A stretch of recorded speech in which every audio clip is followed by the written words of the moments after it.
Assalamualaikum warahmatullahi wabarakatuh. Viewer TV Asuransi, kita kembali bertemu di acara bincang-bincang TV Asuransi, yaitu Media Asuransi Talks, dengan disingkat Media Talks.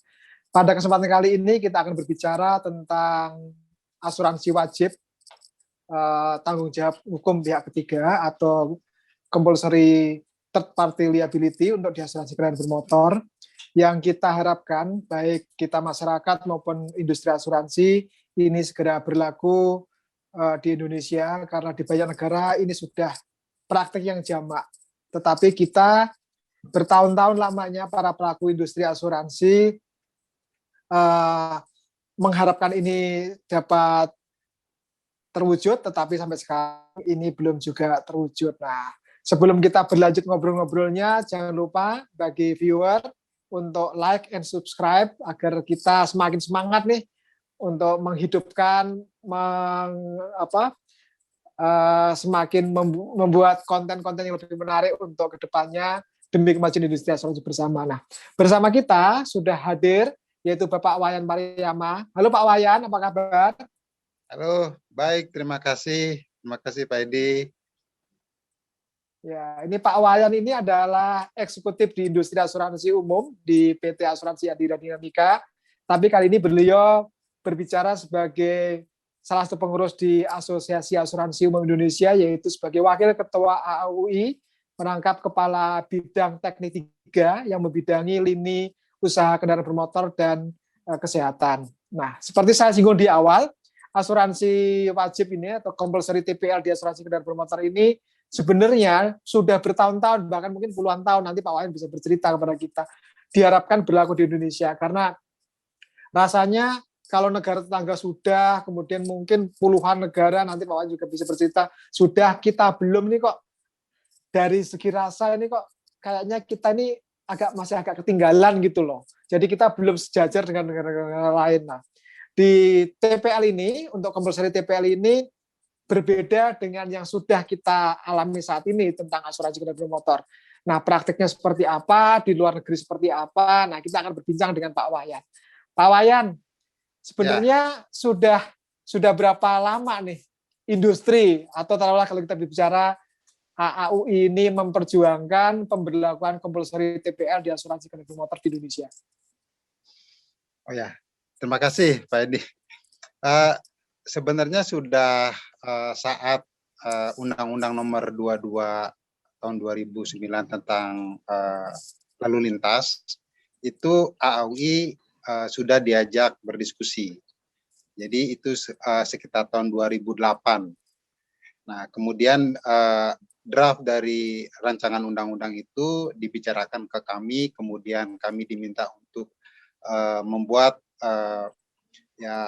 usulan seperti apa kira-kira wordingnya, kemudian kalau itu diundangkan kira-kira biayanya seperti apa.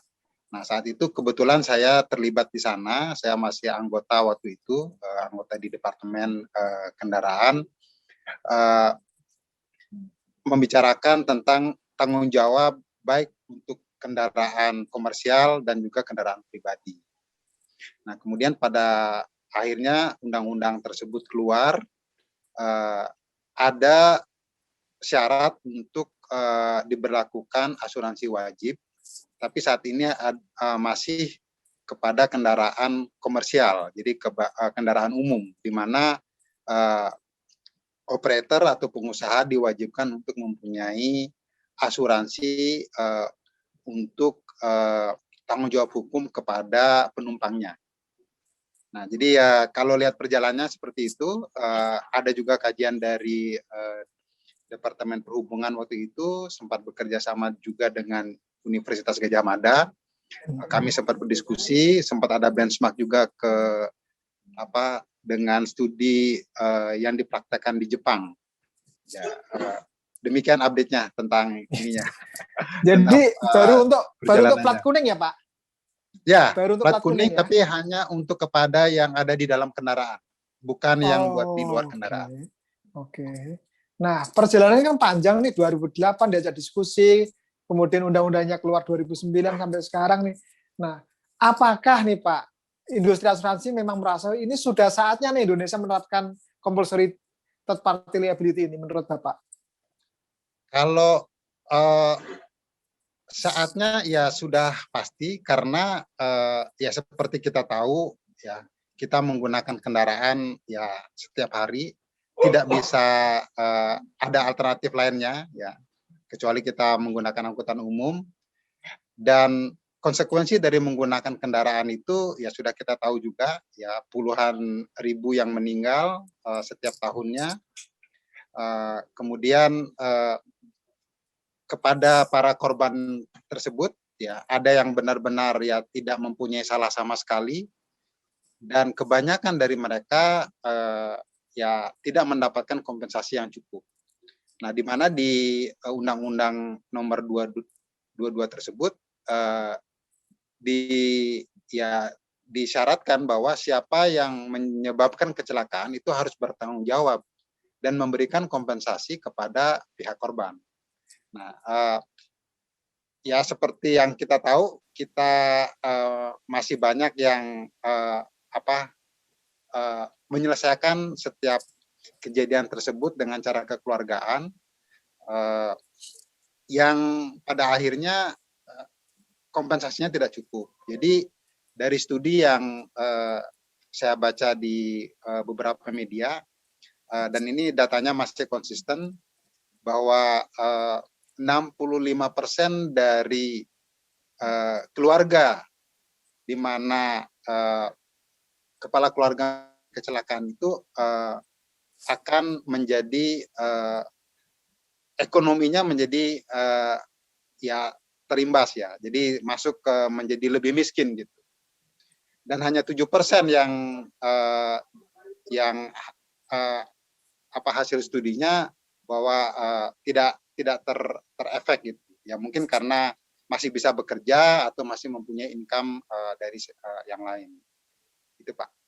Ini baik terhadap yang menjadi penyebab kecelakaan maupun korbannya ya Pak? Angka yang Bapak sebutkan tadi itu 65% dan 7% itu. Ya, kalau itu jadi korban yang yang terjadi di jalan raya. Okay. Di sana belum melihat siapa yang salahnya sih. Oke. Ya.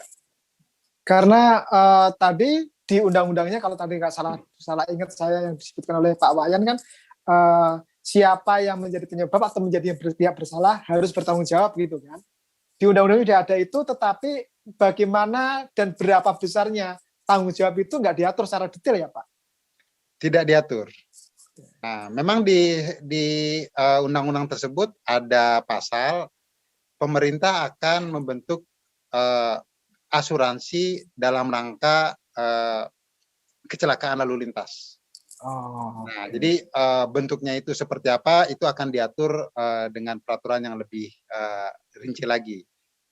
Itu yang ada di undang-undangnya. Nah, apa kaitannya dengan undang-undang tentang ini yang mengatur jasara harja Pak? Karena jasara harja kan sudah menyantuni juga nih korban. Oke. Yang jasara harja itu diamanatkan oleh dua undang-undang nomor 33 dan 34. Nah, satunya tentang untuk kendaraan komersial, ya mereka harus ada santunan kepada penumpangnya, dan yang satu lagi jika terjadi kecelakaan di jalan raya. Nah, saat ini kompensasinya kalau meninggal itu 50 juta. Kemudian kalau iurannya diambil dari iuran yang ada di setiap STNK, tidak ada pilihan untuk membeli lebih tinggi lagi. Kemudian tidak ada juga penggantian jika kerugian itu berupa harta benda. Jadi kalau misalnya kendaraan nabrak kendaraan yang lain, kemudian ada yang menjadi korban saja yang dijamin, tetapi kendaraan yang rusak ini nggak ada jaminannya ya selama ini. Nggak ada. Okay. Jadi misalnya kan kecelakaan itu kan bisa ya terjadi kepada properti orang, ya rumah orang. Kalau kita lihat di berita kan truk menabrak warung, ya kemudian ya bisa jadi juga ya sarana jalan, ya bisa jadi ya ngebikin jebol jembatan, bisa aja gitu. Nah itu tidak termasuk. Itu tidak termasuk ya. Jadi benar-benar ada kekosongan di sini ya Pak. Ya, kalau dari sisi harta bendanya kekosongan di situ, kemudian dari sisi limit ya pilihan untuk orang itu apa pihak korban dikompensasi lebih dari 50 juta tidak ada. Oke. Nah, Pak Wayan, kalau kita bicara yang ada saat ini di Indonesia, yaitu asuransi kendaraan bermotor yang dilengkapi dengan jaminan third party liability ini, saya ingin tahu nih Pak angkanya gitu. Jadi berapa persen sih kendaraan yang diasuransikan di Indonesia ini yang dilengkapi dengan third party liability? Oh, Oke. Nah, saat ini pasar asuransi untuk kendaraan bermotor sebagian besar, ya, mungkin angkanya hampir 80%, itu diperoleh dari kanal pembiayaan. Oke. Ya, pembiayaan dari perusahaan multi finance atau pembiayaan dari bank. Nah, karena mereka diwajibkan harus mempunyai asuransi. Nah, saya bagi jadi dua, ya, secara garis gedeannya, pembiayaan terhadap roda 4, ya, dan roda yang lebih, ya, roda ya masuk truk yang rodanya lebih dari 4, kemudian roda 2. Nah, untuk yang roda 4, kebanyakan kontrak pembiayaan itu rata-rata di 3,5 tahun. Nah, biasanya pembiayaan juga asuransi kepengen menjual dengan jaminan yang selengkap-lengkapnya, jadi disebutnya komprehensif. Namun karena bisa jadi ketersediaan dana dari nasabah, kemudian juga kompetisi antara multi finance, jadi untuk menurunkan biaya itu bisa jadi akhirnya jaminan komprehensif itu hanya di tahun pertama. Nah, jadi tahun kedua dan ketiga menjadi jaminan yang total loss only, jadi tidak ada tanggung jawab hukum pihak ketiganya biasanya. Ya. Nah, kalau kita ambil di mobil ini, kita bisa bilang sekitar 30% ya yang dilengkapi dengan asuransi tanggung jawab hukum pihak ketiga.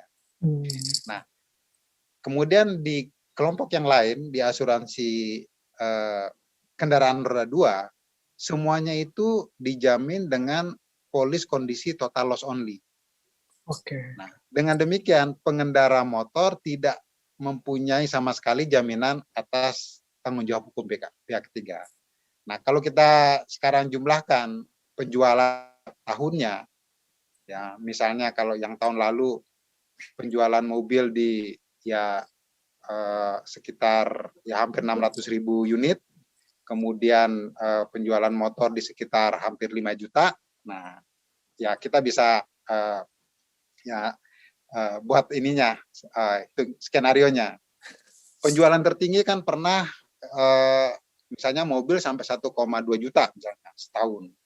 Sepeda motor hampir 10 juta setahun. Nah, itu bisa dihitung lah. Jadi yang memiliki jaminan asuransi tanggung jawab hukum itu sangat sedikit. Ini kalau kita lebarkan lagi, kan tadi Bapak menyebutkan contohnya itu baru pada saat yang penjualan tahun pertama ya, artinya yang benar-benar itu dijamin asuransi. Nah, kalau kita lebarkan lagi data kendaraan sekarang mungkin totalnya sudah 160 juta ya, yang beredar. Sepeda motor mungkin ya 130, 140 gitu kan. Ya. Mobil itu mungkin 20-an juta ya. Gitu. Nah, artinya itu menjadi semakin rendah lagi penetrasinya. Semakin kecil jadinya, karena kecenderungannya di asuransi mobil misalnya, pada saat jaminannya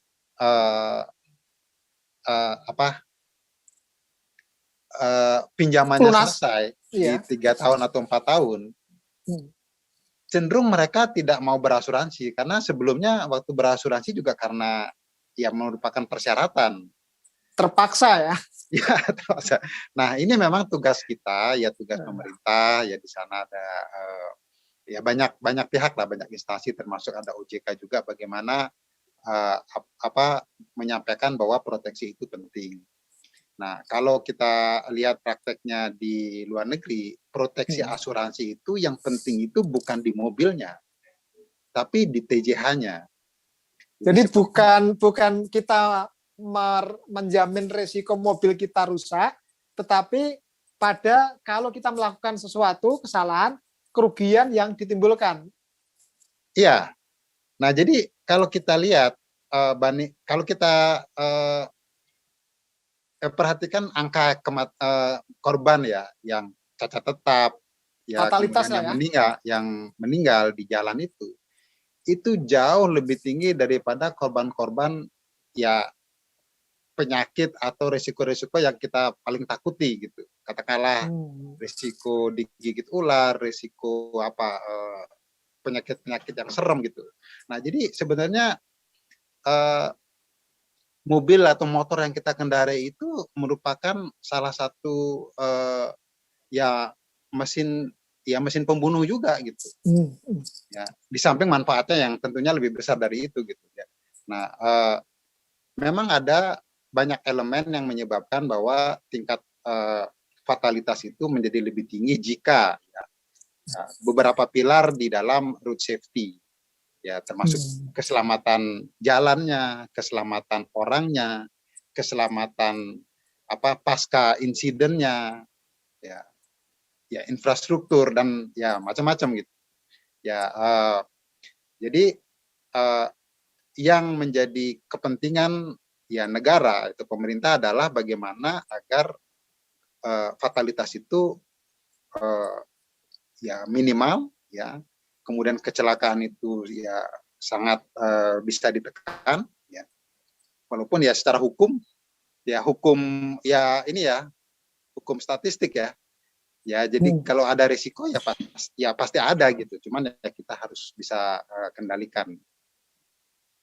Nah, Pak Wayan tadi menyebutkan bahwa ada perbedaan antara yang berlaku di Indonesia. Kalau di Indonesia kan yang diasuransikan mobilnya. Kalau di luar negeri itu adalah tanggung jawab hukum kepada pihak ketiganya, kepada orang lain. Nah, artinya di luar negeri itu sudah banyak kan sudah compulsory ya, Pak? Ya mungkin bisa dibilang ya negara maju udah pasti compulsory. Ya, misalnya kalau di Inggris dan negara persemakmurannya itu di undang-undang lalu lintasnya sudah compulsory mungkin dari tahun 60-an itu kalau nggak salah. Jadi pada saat mobil itu menggantikan kereta kuda, ya kemudian banyak yang tidak orang tidak bersalah menjadi korban meninggal, kemudian mereka menuntut haknya. Nah, di situ akhirnya diundangkan asuransi wajib untuk pihak ketiga. Di Eropa, apalagi sekarang dengan Uni Eropa, itu diseragamkan juga, ya berusaha diseragamkan. Ya, walaupun setiap negara pada saat setiap ada perubahan pasti ada pertentangan lah. Tapi yang saya tahu bahwa semuanya itu sudah mewajibkan TPL. Nah, asuransi TPL-nya saja dibandingkan dengan portfolio industri untuk non jiwa ya di Eropa itu sekitar 27%. Ya, mungkin 25 sampai 27 preminya. Itu belum termasuk asuransi mobilnya ya, itu masih TPL-nya. Nah, di Inggris sama di Irlandia mereka nggak bisa pisahkan itu secara report karena asuransi mobil itu udah bundled gitu. Jadi mereka nggak pisahkan angkanya. Nah, kemudian kalau di Amerika masing-masing negara bagian ya punya undang-undang masing-masing. Limitnya itu limit requirement minimumnya ada ya di set ya. Florida misalnya 10.000 ya itu yang paling kecil. Kemudian yang paling gede di Alaska sama di Maine itu $50.000. Minimum harus membeli asuransi TPL. Tapi kalau kita beli asuransi TPL di negara-negara ya di sana, hampir semua konsultannya itu akan menyampaikan jangan beli segitu karena kan Anda bisa jadi bertanggung jawab lebih dari itu. Jadi belilah semampunya. Karena apalagi di Amerika itu masyarakatnya kan sangat litigious ya, dikit-dikit nuntut gitu.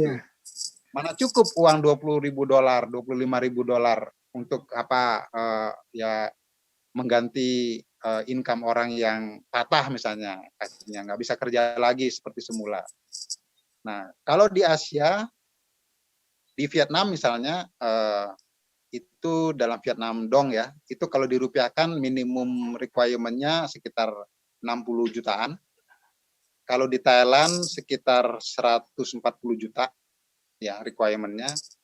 Nah, ya mungkin itu yang bisa saya share. Kalau di Eropa masing-masing negara berbeda-beda, tapi dengan sekarang dengan ya European Union mereka ingin menyamakan, dan pada saat mereka crossing antara satu negara ke negara lain ya tidak terjadi perbedaan yang inilah yang mencolok. Itu tadi angka untuk per korban ya Pak? Karena kalau misalnya kejadiannya satu kejadian ada lebih dari 2 atau 3 korban, yang dihitung yang Bapak contohkan tadi itu per korban berarti? Nah, kalau di Amerika itu dia membuat limitnya itu begini, 25 _ 50 _ 10 misalnya. Artinya $25.000 untuk satu orang kompensasi pada saat dia luka badan atau meninggal. Nah, kemudian 50 itu adalah dikombin dari berapa banyak orang yang yang menjadi korban. Nah, kemudian yang angka yang terakhir adalah untuk property damage. Jadi ya untuk mobilnya atau untuk yang lain. Jadi penulisannya begitu, 25, 50, 25 gitu. Misalnya 10, 20, 10 gitu. Pakai garis miring. Nah, kalau di Inggris dia undang-undangnya bilang harus bertanggung jawab full. Nah, jadi setiap ada kecelakaan yang melibatkan pihak ketiga, pasti akan ada tuntutan di pengadilan. Tunggu hasil pengadilan, ketok palunya seperti apa, ya segitu mesti bayar. Ya asuransi mesti siap bayar ya puluhan miliar gitu. Kalau memang pengadilan yang namanya ya layaknya dia itu mendapat kompensasi berapa. Oke. Nah, kembali ke contoh yang Amerika tadi, Pak. Artinya kalau misalnya kalau di Inggris dan persamakmuran kan oleh pengadilan yang memutuskan berapa nilai. Ya. Nah, kalau di Amerika berarti asuransi membayar sesuai dengan kontrak tadi aja. Ya, tetap pengadilan juga yang memutuskan. Di kita juga namanya TJH ya, tanggung jawab hukum ya, pihak ketiga. Hukum. Nah, yang kita sebut hukum, ya hukum itu pengadilan. Memang hukum yang harus memutuskan. Tapi memang dikasih settlement yang namanya out of court settlement. Jadi kita boleh damai di luar, asal ya selesai gitu, asal bisa selesai. Biasanya kan ke court itu karena nggak bisa selesai. Akhirnya ya carilah pihak yang bisa memberikan keadilan. Nah, kalau di Inggris tadi dengan contoh berapapun pengadilan putuskan asuransi siap bayar. Kalau di Amerika dengan contoh tadi misalnya 25, 50, 25, apakah dimungkinkan pengadilan memutuskan lebih tinggi dari itu? Atau itu batas tertinggi? Enggak, pasti. Pengadilan bisa bilang, oh ini mesti dikompensasi $100.000 bisa jadi. Nah, itu menjadi bebannya si pengendara. Asuransi selesai tugasnya bayar 25 atau 50 kalau dikombinasikan. Nah, kemudian sisanya menjadi beban masing-masing. Nah, kalau di Jepang gimana, Pak? Apakah ada skema yang mirip? Nah, kalau di Jepang itu dia kan berevolusi. Nah, waktu itu kan Bapak sempat jadi moderator juga, ya orang-orang Jepangnya presentasi di kita di Indonesia. Di Jepang itu dia ada 3 angka. Jadi kompensasi meninggal itu sekitar 3,9 miliar, minimum requirement-nya ya. Kemudian kalau dia itu cacat tetap dan berkepanjangan, itu sekitar 5,2 miliar. Kemudian kalau dia itu korban, tapi sebenarnya yang salah orangnya tuh, yang korban itu yang salah, tetap masih dapat juga dia. Itu sekitar hampir 400 juta dia dapatnya. Nah, jadi kalau dalam yen itu 30 juta yen untuk yang meninggal, 40 juta yen untuk yang cacat tetap dan berkepanjangan, 1,2 juta yen kalau orangnya ada salahnya gitu. Nah, dari contoh yang sudah dilakukan di luar negeri ya. Kalau Bapak tadi sebutkan negara maju pasti mengadopsi ini. Siapa sih sebenarnya yang lebih paling diuntungkan dari pemberlakuan compulsory third party liability ini, Pak Wayan? Oh, saya sempat riset, ada studi yang dilakukan di Amerika Latin. Jadi impact dari yang sebelum mereka memberlakukan sampai dengan yang mereka memberlakukan dan dimonitor, itu ada kenaikan GDP sampai dengan 1,5%.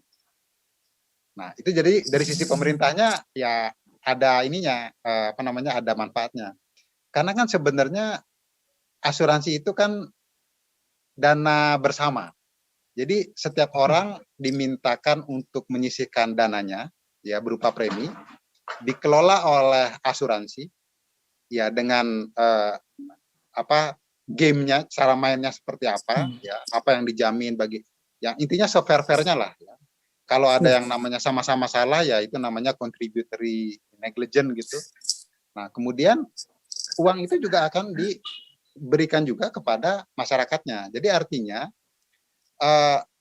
para korban yang sebelumnya tidak mendapatkan kompensasi yang cukup, katakanlah ada kompensasinya hanya untuk cukup ya bikin penguburan, talilan, ya. Kemudian sekarang dia masih bisa mendapat kompensasi, mencari pekerjaan yang lain dengan penggantian yang mencukupi sampai dia bisa dapat kerjaan lain. Kalau yang meninggal, ya harusnya uang itu ya cukup sampai dia bisa ya selesai sekolah sih anak-anaknya. Nah, namun kalau kita lihat kalau sampai selesai sekolah kan bisa ya jauh lebih besar lagi angkanya. Nah, angkanya berapa? Nah, itu pengadilan pasti bisa putuskan. Tinggal masalahnya siapa yang mau bayarin gitu. Nah, jadi apakah ya ini dana dari negara atau memang dana kumpulan dari semua yang menggunakan jalan. Gitu, Pak. Nah, kalau dari sisi perusahaan asuransi, apa keuntungan terbesarnya jika compulsory ini diberlakukan, Pak? Oke, secara industri, ya, industrinya tentu akan mengelola dana yang lebih besar.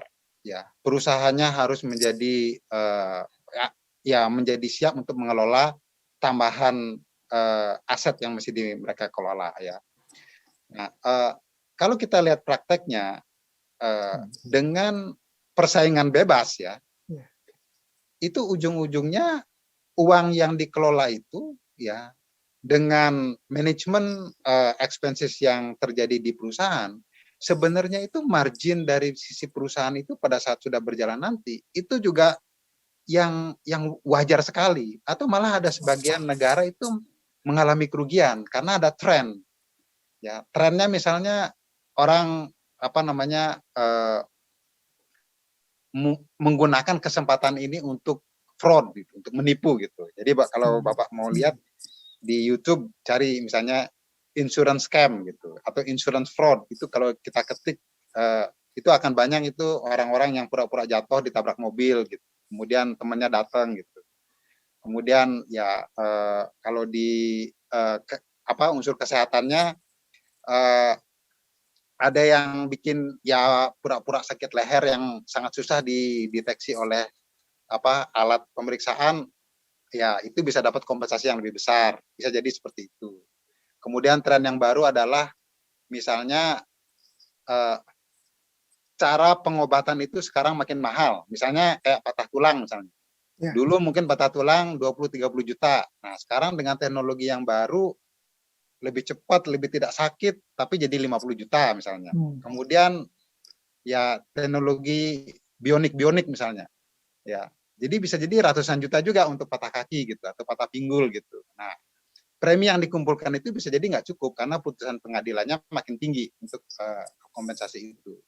Nah, jadi dari sisi industri, tentunya industri menginginkan lebih baik ya, dengan tujuan yang tadi yang lebih besar ya, kepada masyarakat ya, kepada negara.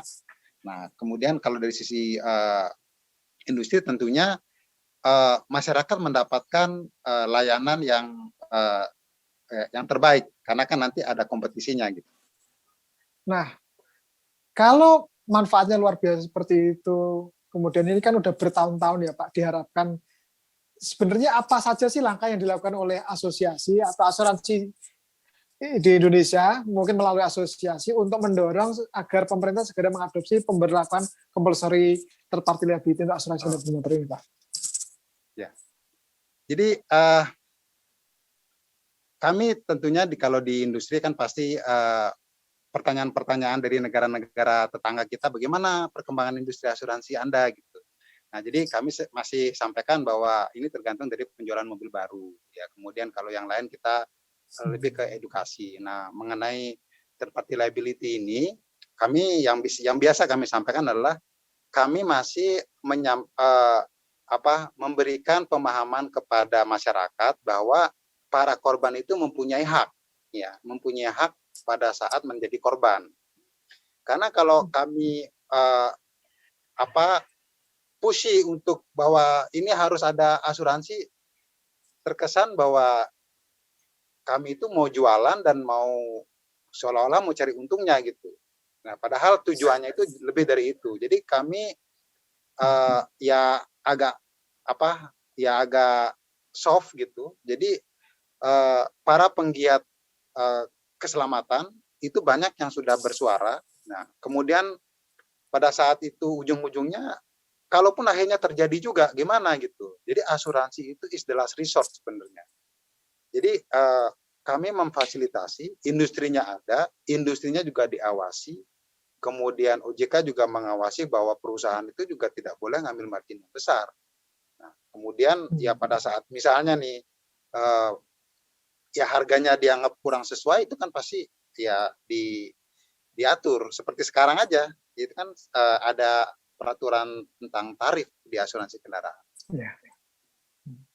Nah, Pak, tadi kalau kita dengar cerita Bapak di Inggris, di Amerika, di Jepang, bahkan Thailand dan Vietnam, mereka ada undang-undangnya yang mengatur pemberlakuan compulsory third party liability untuk dia kendaraan bermotornya ini. Nah, apa yang sudah dilakukan industri untuk apakah ketemu pemerintah atau ketemu DPR atau ketemu kelompok yang punya punya power untuk mendesakkan agar ini undang-undangnya ini segera ada, karena kan tadi di undang-undang lalu lintas pun sebenarnya sudah disebutkan gitu kan. Apakah sudah melakukan hearing dengan DPR atau dengan pemerintah untuk masukkan third party liability yang compulsory ini, Pak? Ya. Oke. Di setiap kesempatan ya kami di asosiasi itu menyuarakan harapan ini. Ya, ke OJK kami sampaikan, ke Kementerian Perhubungan juga kami sampaikan. Nah, akhir tahun lalu kebetulan ya BKF, Badan Kebijakan Fiskal, mengundang AUI karena akan ya ada ya lagi digodok Omnibus Law tentang sektor keuangan, ya P2SK, ya penguatan dan pengembangan sektor keuangan. Nah, mereka minta apa usulan dari industri dalam rangka menguatkan dan mengembangkan industri ini. Dari sekian banyak usulan, salah satu yang kami usulkan adalah asuransi wajib ini. Kalau nggak salah ya mereka catat dan mereka mungkin masukkan, namun sampai saat ini kami belum tahu apa saja yang terdapat di dalam Omnibus Law sektor keuangan ini. Ya, sampai saat ini seperti itu. Yang aktivitas di asosiasi adalah kami membuat seminar, kami memfasilitasi anggota di AUI untuk memahami produk asuransi kendaraan bermotor, kemudian para penjualnya, ya agen penjual, kemudian marketingnya itu menawarkan produk ini manfaatnya seperti apa. Itu mungkin, Pak. Berarti untuk sementara masih menunggu ya, Pak? Menunggu apakah undang-undangnya nanti diterusin atau enggak? Ya. Kami paham karena ini menyangkut undang-undang pasti akan melibatkan banyak ya stakeholders ya. Mungkin di P2SK ini menjadi harapan yang ya kami nantikan ya kalau ini bisa masuk ya. ya walaupun akan ada jenjangnya, kapan diberlakukan, tahapannya seperti apa, ya yang penting harus ada perbaikan, harus ada pengembangan. Nah mungkin harapan yang bisa mungkin direalisasi lebih cepat karena ini perlu diskusi dengan OJK ya. Jadi belum sampai ke undang-undangnya adalah misalnya membuat ketentuan bahwa setiap polis asuransi kendaraan roda 4 misalnya, ya, baik yang total loss only ya atau yang komprehensif harus ada asuransi tanggung jawab hukumnya. Itu sebenarnya kan tambahan premi ya, mungkin kalau dibuat nanti studinya bisa jadi tambahan premi antara 100.000 sampai 150.000 saja. Tapi masyarakat pada saat dia ada kecelakaan, wah saya cuma total loss only ya. Tapi pada saat ada korban, ternyata korbannya bisa disantuni juga. Nah, limitnya berapa? Mungkin bisa mulai dengan 10 juta atau 25 juta, bisa dibuat seperti itu. Pada saat itu menjadi bilangan besar, kita bisa kelola, operasionalnya kita bisa support, ya tentunya akan menjadi ya nilai tambah ya buat pemegang polis. Nah, kemudian nanti ke depannya mau dikembangkan kepada pengendara motor, ya kan? Pengendara motor juga bisa ya menyebabkan kecelakaan ke orang lain juga. Bisa jadi. Nah, di kendaraan bermotor mungkin tambahan preminya 50.000 misalnya. Untuk premi setahun misalnya. Ya menurut kami sih itu bilangan kecil ya. Karena kita aja mampu beli handphone dengan casing yang 150.000 dengan screen protector malah ada yang 250.000, itu kan harga 6 juta aja kita proteksi gitu. Masa kita bisa mencelakakan orang menuntut kita bisa jual motornya gara-gara mesti tanggung, atau jual mobil jangan-jangan, ya masa nggak disisihkan gitu uang 150.000 gitu. Analoginya sih begitu Pak. Jadi sebenarnya sambil menunggu undang-undang yang memayungi pemberlakuan compulsory ini, ada jalan tengah ya Pak yang bisa diberlakukan. Tadi Bapak sebutkan OJK untuk memberlakukan tambahan pengaturan bahwa harus dilengkapi dengan third party liability ini. Ya, itu sih kita lagi ya lagi mau kita bahas ya, lagi kita mengusulkan bagaimana dengan cara begini ya kan lebih cepat gitu. Udah disampaikan ke OJK Pak? Nah, sempat di suatu rapat, tapi waktu itu kita rapat yang lain, kemudian ya saya sisipkan, coba aja gitu. Jadi ya biasanya kan di OJK juga ada rapat tentang tarif setiap tahun, pasti ada studinya. Ya kami minta OJK boleh dong diundang. Ya, kami baru sampai sana Pak. Oke, baiklah Pak Wayan. Viewer, dari bincang-bincang kita dengan Pak Wayan tadi, kalau berharap kita seperti di Amerika, di Inggris dan negara persemakmuran, atau bahkan di beberapa negara di Asia Tenggara seperti Thailand dan Vietnam yang sudah memberlakukan, sepertinya kita masih harus bersabar beberapa tahun ke depan untuk menunggu compulsory third party liability di kendaraan bermotor ini berlaku di Indonesia.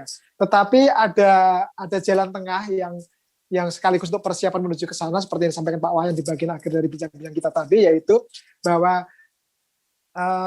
OJK dimungkinkan untuk menambah satu aturan baru ketika pemberlakuan tarif misalnya di asuransi kendaraan bermotor, bahwa harus dilengkapi dengan third party liability ini. Jadi sebenarnya kita nggak boleh putus harapan bahwa setiap upaya apapun itu bisa diberlakukan, karena third party liability di asuransi kendaraan bermotor ini, kalau ini berlaku, bukan hanya industri asuransi yang diuntungkan, tetapi masyarakat yang selama ini menjadi korban, baik korban sebagai pelaku maupun korban beneran korban, itu menjadi lebih terlindungi. Di sisi lain, di studi di beberapa negara menunjukkan bahwa negara-negara yang memberlakukan compulsory third party liability ini ada peningkatan GDP-nya sekitar 1,5% yang disebutkan Pak Wayan tadi.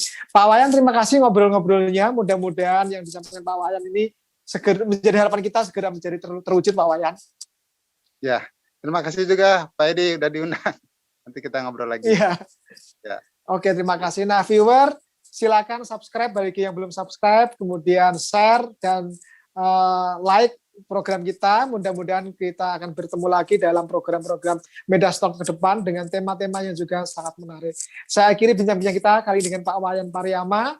Saya Edi Santoso. Sekali lagi terima kasih. Assalamualaikum warahmatullahi wabarakatuh. Terima kasih.